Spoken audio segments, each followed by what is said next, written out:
times he had here on the ranch, visit Yellowstone, he had 2 or 3 or 4 things on his bucket list, essentially is what he had. And so I said, sure, Mr. come on out. And so I thought I would do something as a treat for him when he came out. And it allowed me to get a little extra history on this park. I called Lee Jacobson. And some of you may be familiar with Lee, one of the greatest gentlemen I've ever run across. And he was the head wrangler here at the ranch for literally decades. And so he no doubt would have worked with Bill. And so those two got here. Lee showed up. I knew Lee because he's in his 90s. He was still coming out and riding the trails in the park. And so he met up with Bill, and they got to share some stories, and I got to just hear about them just as much as what we've done today. And so I'll relate one story to you that came out of that. Bill, he was kind of the all-around ranch owner, gopher, as he described it. He just did whatever the job was on that particular day. And he said one day, Roland Harriman came over and tapped him on the shoulder and said, tomorrow, I want you to take somebody fishing up on Golden Lake, which is a lake that's a little bit out in the pasture, about a mile away from us. So be ready at 6 a.m. And so as he was told, he was ready at 6 a.m., had all the gear and a boat and everything, sitting on the ground. And pretty much a shadow comes over, and his client, essentially, came over, and it was Herbert Hoover, standing behind him, who was a very proficient fly fisherman, and was going to spend some time on the ranch. And so Bill got to go out, take him out, and his valet, out onto Golden Lake, fish for the morning, pull in, and have a great lunch, and the valet prepared, and then go back out and finish the day out fishing. These are the things you got to pick up when you listen to these people who have these experiences. As we toured the ranch, Lee and Bill were talking this and that and telling these stories, and Lee very much put me on a spot. And he told me a story about Roland offered him a shirt. It was a wool plaid design. I guess you'd call it a flannel, but it was a wool. He said, and Roland gave it to me. And I took it and I kept it for a bit, and it didn't fit me, it didn't feel right, and so I gave it back to him. Roland took it back and put it over in his cottage. Is it still there? And I was like, well, Lee, that was probably 25 years ago. This happened. He's like, well, let's go look and see if it's there. And I was sweating it because I'm the manager of this park, and I'm supposed to preserve this history, and I'm supposed to demonstrate and present it for people to come out. And I had no clue what his shirt was. We go into the Harriman Cottage, which is over here on the ranch. He leads us around through the back bedroom to the closet, and he opens the door. Bam, there it is. Still hanging, name embroidered on the back, Roland Harriman on the back. That yellow one, that's the one he gave me, and I gave it back because it didn't work out for me. It gave me a kind of a nice example, and it kind of leads into what we're talking about here today is, with a little desire and a little effort, you can hold on to these things. And you can still preserve that history and touch back to an earlier time. It does take a little desire, it does take a little effort, but it is possible. So, great to hear you people speak to that today about how valuable that is. And so, I just wanted to end with that story because that was a bit of a revelation for me, and it meant a lot to me. So, Tim, I know we have some refreshments, but do we want to see if we have some question and answers for this, or what do you think? Does anybody need a break? 10-minute break?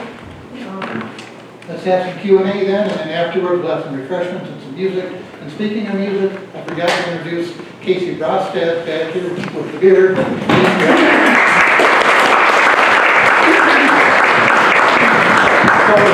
So we can go for 20 or 30 minutes right So we now. sure can. We certainly like to open the floor, or if you have something yourself that relates to what our discussion has been today, we certainly want you to add it, but we'd like for a little back and forth, or if you've got one more thing you forgot to add and you got to bring it up, please do so now. This is a great time. Yes, ma'am, please. I really wanted to speak to that Robert Withrick, the story about Robert Withrick, because as a kid, there's a picture up there that he took, and then I have a picture of him, because he was around Maxine and Balches and all of that area. That he and Ernie, what they were friends. brothers. They would, because they were from Switzerland, their cabin had this, it was a little A-frame, and then the little balcony was just carved, so cool. And then there was very few kids up here, probably, I don't know, 12 during the 60s.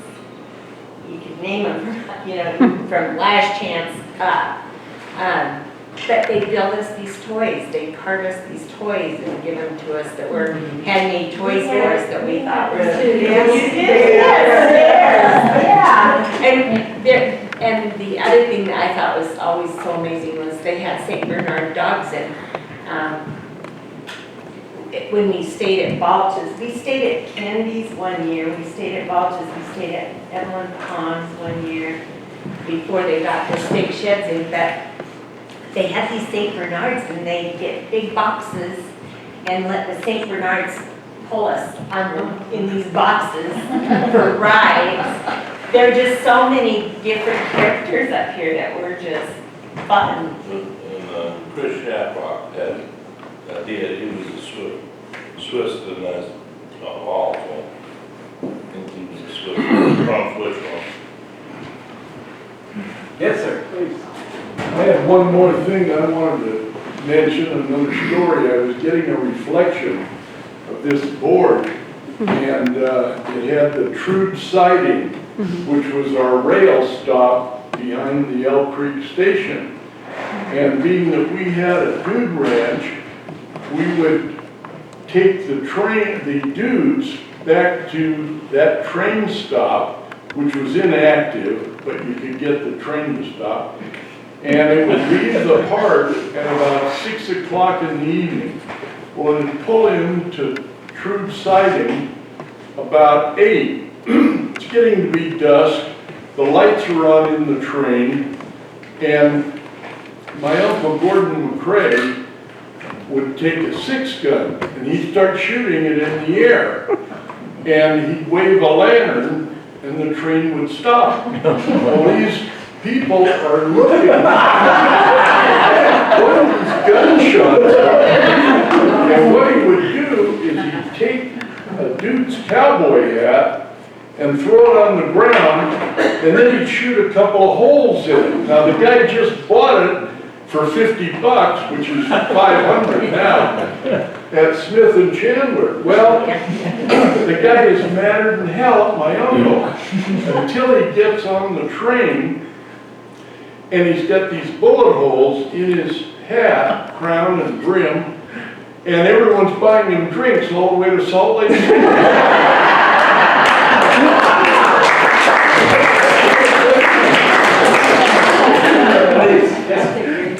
I just wanted to make a point for those of you who have experienced a large piece of property or a piece of property that's in the family for a long time. You know, it's something to be very proud of, and it's a lot of fun. But what we've heard from all of these stories here, there's no question there's a lot of passion involved and a lot of hard work, tremendous amount of hard work, and it truly takes a village to pull this thing off. All right, I know I said, yeah, I'm the only one who knows what's going on in my family, but that's just a thing between me and my dad that I'm kind of saying hi to him with, because we always used to pride ourselves on that. But honestly, it's not true. In my generation, I've got 5 people, a sister and 3 cousins, in addition to myself, that we're trying to run this Flying W the best we can. We're trying to be good stewards. We're trying to preserve it. We're trying to bring awareness to it. I have my niche on the property for sure. My sister runs all the finances. I wouldn't want that job. I'd much rather build a bridge and deal with all the bills, right? My cousins open and close it up. So the point is that you have to have a tremendous amount of passion and a tremendous work ethic and a tremendous tie to almost connect back with the prior generations. We've got 4 generations kind of to answer to if they're looking down on us, right? If you believe in that stuff. And we're kind of held accountable to the outcome of how we perform. You know, they all pulled it off. That's a hard act to follow. We don't have caretakers. We don't have maids like A.S. Trude did. So we're trying to pull it off with no money and a lot less help and not the experience of being born in a barn.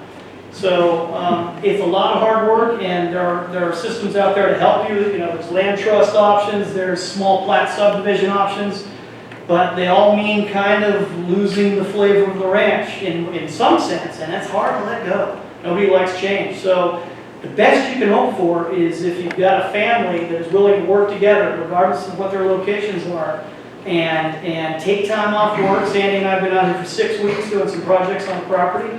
All the other family members come in when they need to and do stuff, and if it weren't for that collaborative effort, it wouldn't happen.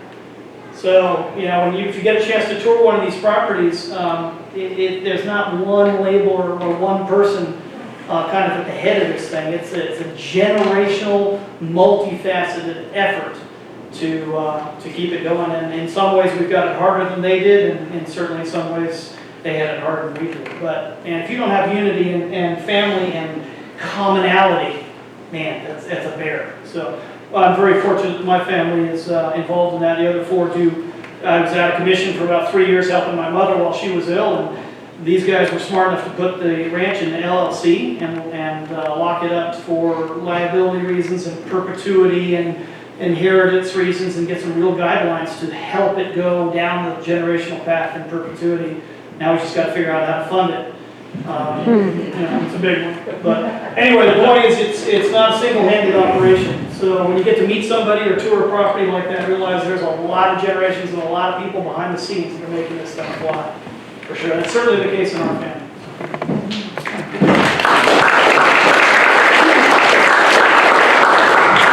Please. I have one more story that I want to tell, and I worked on a ranch up on Henry Lake Flat, on the north end of the flat, Salisbury Ranch, one summer. I think I wanted to be a cowboy at one time. And I was there, and then I went down and worked at another ranch at the end of the summer. And then Ed Croker, which was the foreman to the ranch here, he watched me grow up, and so he says, "Hey, why don't you come work at the Redwood Ranch this summer?" And I said, why do you want me to be there? He said, "Oh, the ranch, and you might like it." So I came here, and Ed kind of took me under his wing, and I came here. Now, a cowboy rides a horse around. That's all I ever saw. My first day at work, he handed me a shovel and a bale of wire. See what it is? You aim for that spot over there. Well, I did. It was hard work. It was hard work here on the ranch. And I was here the summer they had the earthquake on the lake, which was, it was a pretty strong shake here, and Sam probably remembers him, and Jim remembers it. Bob Pimmons was with me that night, and he stayed over at the ranch. We used to be able to bring friends, and they could stay, say we did a West Yellowstone Jason Girls or something.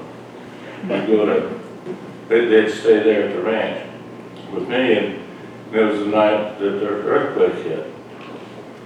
And I said, "What the hell is that?" He says, "It's an earthquake." And I said, "Do we do anything?" And he says, "We better get out of the building." We ran outside, we just had our shorts on.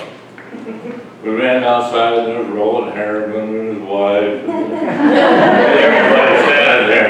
I didn't dare run back to the building because it came in on us. But I says, "I'm not going to stand out here looking like this." And so Robert and I went back in and dressed up, and in the morning, there was no water here on the ranch at all. They got their water from a cistern, type system that was up back towards Golden Lake. Ed took me along, and he says, "Okay, I can't tell you where the water line is, but he says, we put the water line in the creek." He says, if there's a sharp turn in the creek, then they dug the hand dug a hole across there, the ditch across it. go along that ditch, and he says, I'm guessing that it's between where the water is, where the line's loose, and the solid ground next to it. Well, he was pretty close, but he had no more left than I found it. And here was all these guests standing here on the ranch, and it said, we gotta get water back to them. So I found it, and a leak in the ground, and I dug it up. Pretty soon it had water shooting in the air, about 10 feet or so. And I just started hiking. I was too young to have a driver's license, really, but he let me borrow his. And so that's why he said he liked me. But I came back, and he came up and he said, what are you putting for? I says, I found it. We went up there and got the line sealed off and everything. He showed me, he took me on up there, and he showed me where the system was. We had to cut that off. And that's all I had. Is my experiences here. I had a great summer working here, and I'm glad I did. If I hadn't had that, I'd have missed out on something in my life. So thank you for lovely talk. I believe that earthquake was in 57? 59, okay. And we still use that spring, that's the water source for this park. So a drink out of that fountain in there will be that same spring. Same water, Same water. Throw something in there. I think I had her first, if we're gonna go in order. I was just gonna say, when that earthquake hit, my grandparents were in one cabin, and we were in the little cabin that my mom was trying to get me out of. I slept in a little bed one way and my brother the other way. And every time I could hear my grandma holler and get those kids out of that cabin. And Mom would go to reach for me, and just as she'd go to reach for me, it had hit, and she'd just bounce back towards the door. But we finally got all out in the car and spent the night in the car, but you could watch the trees just laying down and coming back up, and the clothespins around the clothesline were just spinning. And then our well dried up. And that's for, I don't remember exactly how long. I just remember riding in the back of the truck with Kelly and John and Mike. And we'd go over to Twin Creeks and get barrels of water to bring back to the cabin. But at that time there were like, is it sockeye salmon? Kokanee. Which is a landmark. Yeah, and they would just be laying, crawling on each other in that creek. We'd always go fishing over there for those. Yeah, on Tom's Creek, when that earthquake hit, the water turned white. It was a kind of a colloidal thing. We'd get a bucket of water and set it down, we drink out of the creek. That spring is very pure water, but the stuff wouldn't settle. A little would settle, but it was colloidal, I guess. It's held in suspension, and that made me think, well, it's obvious where this water is coming from. It's coming from West Yellowstone somewhere, because it looked like it was calcium, and so we had to haul our water up to drink. Cows did fine on it, but we didn't want to touch it. But I want to shift gears here. I've been on a director on the Teton Regional Land Trust Board, and I keep telling all of the farmers and ranchers when we have meetings like this that one of the best things you do is take out conservation easements, because that is how it also gives you the ability to expand. And we've made a major expansion one time because we got a conservation easement and took that money, and that made the down payment on a ranch. And a couple people have actually picked up on that, but we're really fond of our property on Tom's Creek. Trust will never go outside the family, and it'll certainly never be developed, because whenever the land trust can get around rounding up funds for that, we're going to put a conservation easement to make sure it never gets developed. I call it control from the grave. But it's been a very important tool, I think, for keeping development from some areas, and you have to make a decision, well, does this property should be ever developed or not? And that's a decision the owners need to make, irrespective of what anybody may think about it later. That's just the way life is, and so, thank you.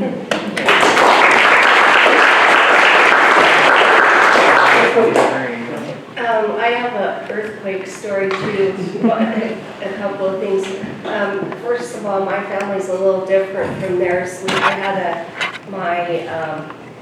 my grandmother's aunt was staying in a bunkhouse on her property, and sleeping in the same bunkhouse was my Uncle Ben, and I don't know how old he was, but the aunt was probably about 94, so the earthquake hit, and it woke them up, and Ben got really scared and wondered what it was, and so my grandma's great aunt said, "That's just an earthquake, Benny, go back to sleep." So they didn't leave the cabin, but on our property, the earthquake, actually, we had a creek that ran down Gillen Canyon, and it shut that creek off, and it never did come again, and so that caused us to drill 2 cattle wells on our property. Well, the job that first brought me out west was actually over here, just outside of West Yellowstone, over at I worked for the Forest Service and doing programming on this very event at the visitor center right there. That's what brought me out here and introduced me to Highland Park, actually, at that time, back in '89, year after the fires. But I remember reading the accounts. One of the one that always stuck into me was the actions of Hepkin Lake.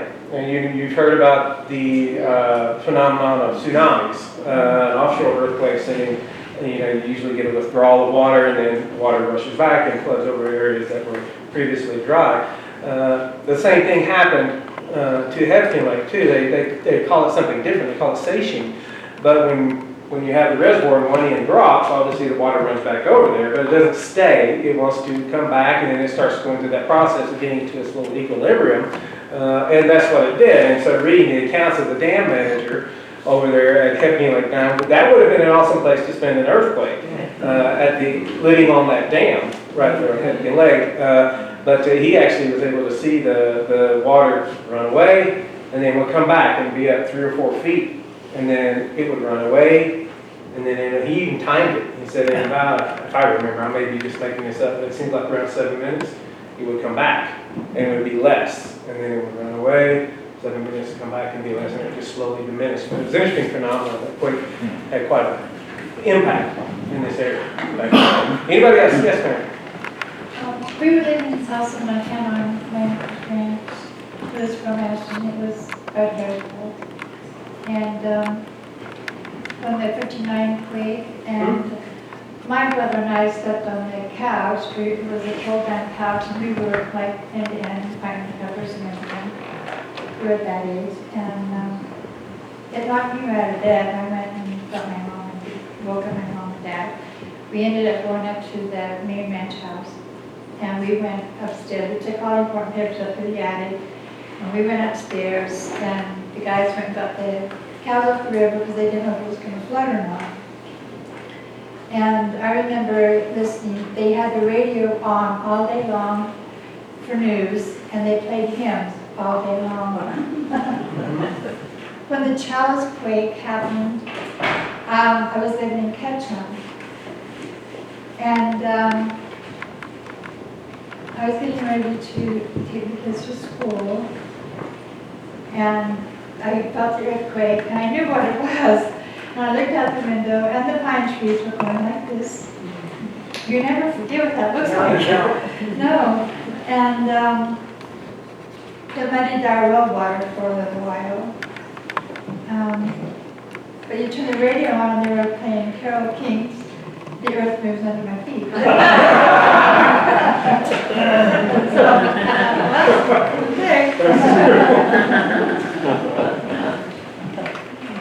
Okay, we're going to have any more stories or anything you want to add before we listen to a little music and have some refreshments? Anything else anybody would like to? have a question. Please. I don't know what branch it was, but in the early 1990s and before, there was always a cattle drive that came through on Old Highway 191 towards Big Springs. And I don't know what ranch did. I thought it was the True Ranch, but I think that area of the True Ranch was closed down at that time.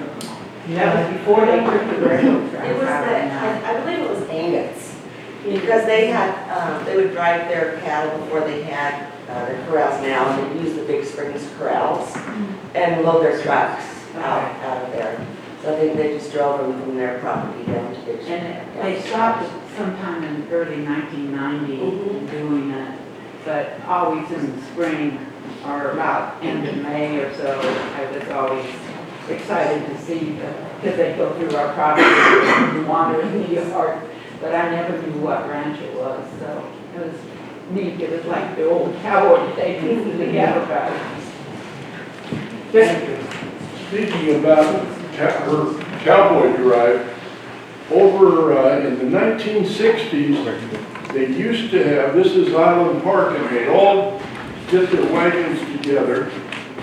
We had a covered wagon and a horseman, and they had the wagon train to West Yellowstone. And they all mustered up, and they went right along Highway 20 and went all the way into West Yellowstone, and it was an Island Park event that the ranchers put on until the highway department wouldn't give them a permit anymore because of danger, liability, and all that. But that was described here in one of the covered wagon pictures. But it was 1960.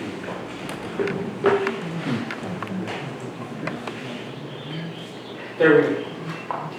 I don't know if you saw a picture that said sewing circle. The women in the area up here would get cabin fever, and so Dorothy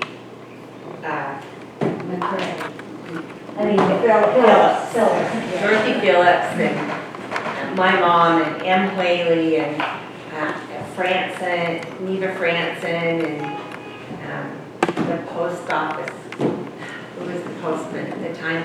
But there were about 10 of these women that every month they would get together and they'd bring their sewing and their mending, and they'd have this nice little meal and just sit around and talk. And that was a survival technique for these women, because a lot of the men worked on the highway, and there was, you know, to go anywhere, West Yellowstone was closed in there. There was nothing going on. And so they'd get together and they'd have their little coffee klatch, and I think, you know, people who have not lived in a place where there's a long winter, they don't realize just how isolated you can feel if you don't keep your mind busy and keep your hands busy and find something to do, because that's what these women did. Was they didn't just sit and get depressed or feel bad about their life, but they found a way to make it work. Well, thank you so much. Charlotte, do we have some music to enjoy? If we could get that started. Yes, Tim? And I want to say two things, actually. I want to thank our panelists, not only sharing their wonderful, wonderful stories, but also for sharing these wonderful, wonderful pictures. Each of those come from their local ranches. Thank you.